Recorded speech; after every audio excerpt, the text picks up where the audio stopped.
Hello everyone, welcome to yummy recipes. ఈరోజు వీడియోలో chicken fry చూపిస్తున్నాను. ఎప్పుడు ఒకేలా కాకుండా ఒకసారి ఇలా డిఫరెంట్గా ట్రై చేయండి. ఈ చికెన్ ఫ్రై అయితే చాలా టేస్టీగా ఉంది. ఉట్టి చికెన్ ఫ్రై తినేస్తారు, అంత బాగుంది. సాంబార్లోకి, రసంలోకి, టమాటా పప్పుల్లోకి ఇలా సైడ్ డిష్గా అయితే ఇంకా భలేగా ఉంటుంది. ఒకసారి మీరు కూడా ఈ చికెన్ ఫ్రైని ట్రై చేయండి. మరి ఎలా వచ్చిందో నాకు కామెంట్ కూడా చేయండి. మరి ఈ చికెన్ ఫ్రై కోసం ఇక్కడ నేను ఒక 1/2 kg చికెన్ని నీట్గా ఇలా కడిగిన తర్వాత ఇందులోకి పసుపు, కొంచెం కారం వేస్తున్నాను. కారం కొంచెం వేసుకోవాలి, మసాలా కూడా యాడ్ చేస్తాం కాబట్టి. 1 స్పూన్ సాల్ట్, కొద్దిగా ఆయిల్ వేసుకొని అంతా బాగా మిక్స్ చేసేసుకోవాలి. ఇలా అంతా కలుపుకొని ఒక 1/2 అవర్ పక్కన ఉంచుకోవాలి. ఒకవేళ 1/2 అవర్ టైం లేదు అని అంటే వెంటనే కూడా చేసేసుకోవచ్చు.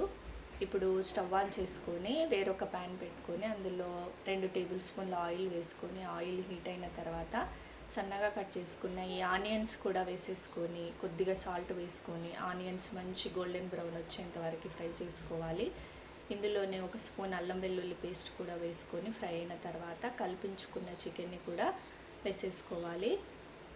ఇప్పుడు ఈ చికెన్ అంతా కూడా బాగా ఈ ఆయిల్లో మిక్స్ చేసేసుకొని ఈ వాటర్ అంతా కూడా పోయేంత వరకు చికెన్ని మూత పెట్టుకొని కుక్ చేసుకోవాలి. ఇక్కడ చికెన్ కుక్ అయ్యేలోపు ఇక్కడ మసాలా ప్రిపేర్ చేసుకోవాలి. ఒక మిక్సీ జార్లోకి 2 లవంగాలు, 2 ఇలాచి, కొంచెం దాల్చిన చెక్క, 2 స్పూన్ల ధనియాలు, కొంచెం జీలకర్ర, కొద్దిగా బిర్యానీ ఆకు, ఒక 4-5 ఎండుమిర్చి, 4-5 ఎండు కొబ్బరి ముక్కలు వేసుకొని ఇలా మసాలా పౌడర్ని రెడీ చేసుకోవాలి. ఇక్కడ చికెన్ కూడా బాగా ఫ్రై అయిపోయింది. ఇందులోకి ఇప్పుడు కొంచెం కొత్తిమీర, కొంచెం పుదీనా కూడా వేసుకొని ఒకసారి అంతా కలుపుకొని మూత పెట్టుకొని మరి కొంచెం సేపు చికెన్ ముక్క మెత్తగా ఉడికేంత వరకు ఫ్రై చేసుకోవాలి. ఇప్పుడు చికెన్ కూడా ఇక్కడ బాగా ఫ్రై అయిపోయింది. ఇందులో మనం గ్రైండ్ చేసుకున్న ఈ మసాలాని కూడా మొత్తాన్ని వేసేసుకోవాలి. ఇలా వేసుకొని అంతా ఒకసారి కలుపుకొని ఇప్పుడు ఒక రెమ్మ కరివేపాకు వేసుకోవాలి. ఈ కరివేపాకు ఫ్లేవర్ అయితే చాలా బాగుంటుంది చికెన్ ఫ్రైలో. ఒకసారి మీరు కూడా ట్రై చేయండి, చాలా బాగుంది.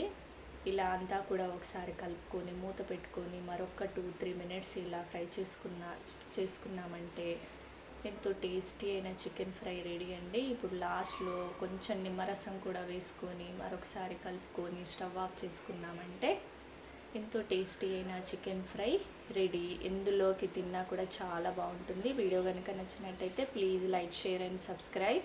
Thank you for watching.